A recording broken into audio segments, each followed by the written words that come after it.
राहुल गांधी की बेल को लेकर के भी आप लोग आगे बढ़ेंगे नहीं, देखिए ये तो एक शर्ट और प्रूफ केस लगता है, क्योंकि इससे वो इनकार नहीं कर सकते हैं कि उन्होंने सारे मोदी चोर हैं ये नहीं कहा, नरेंद्र मोदी चोर हैं ये उन्होंने नहीं कहा, इसको इनकार नहीं कर सकते हैं। तब तो ये न्यायालय का मामला, लेकिन हम लोगों को लगता है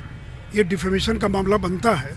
और इस मामले में राहुल गांधी जैसे लोगों को सज़ा होनी चाहिए ताकि फिर कोई ईमानदार और अच्छे लोगों को इस प्रकार से बदनाम ना कर सके। जो सर एक अलग है, गुलाम नबी आज़ाद ने कांग्रेस की सदस्यता तक से इस्तीफा दे दिया है, क्या लग रहा है कांग्रेस में? देखिए कांग्रेस तो डूबता जहाज है, अब वो डूबते जहाज में और भी जितने लोग बैठे हैं रोज़ कोई न कोई व्यक्ति छोड़कर और चला जाएगा। और उसी कांग्रेस के साथ नीतीश जी ने बिहार में समझौता कर लिया, गठबंधन कर लिया और नीतीश जी को लगता है डूबता हुआ जहाज है, इस पर हम सवार हो जाएं तो शायद मुझे प्रधानमंत्री का मैं उम्मीदवार बन सकता हूं। तो इस समय तो जो कांग्रेस के साथ जाएगा, कल कांग्रेस की नहीं जो जाएगा उसकी भी नैया डूबना तय है, इसलिए नीतीश जी को कोई बचा नहीं सकता। दूसरी बात ये कि आज विधानसभा में श्री अवध बिहारी चौधरी का जो स्पीकर के पद पर निर्वाचन हुआ है, अभी जनता दलियों की उल्टी गिनती शुरू हो गई, क्योंकि राष्ट्रीय जनता दल को केवल 5-6 विधायक चाहिए, स्पीकर उनका है, मांझी जी के 4 लोग कभी भी पाला बदल सकते हैं,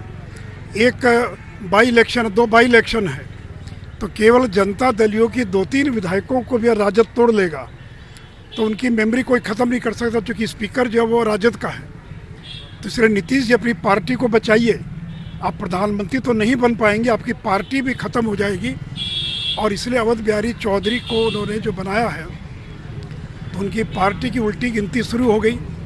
और नीतीश जी को लगता है कि जल्दी से जल्दी जो IRCTC घोटाले के अंदर जो ट्रायल शुरू होने वाला जल्दी से जल्दी शुरू हो।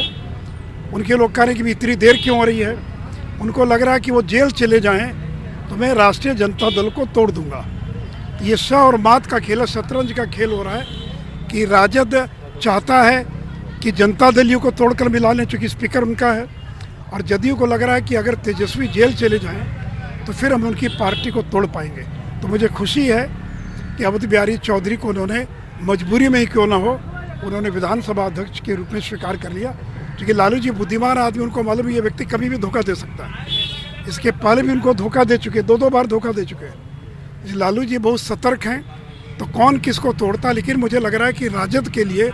जनता दलियों को तोड़ना बहुत आसान होगा।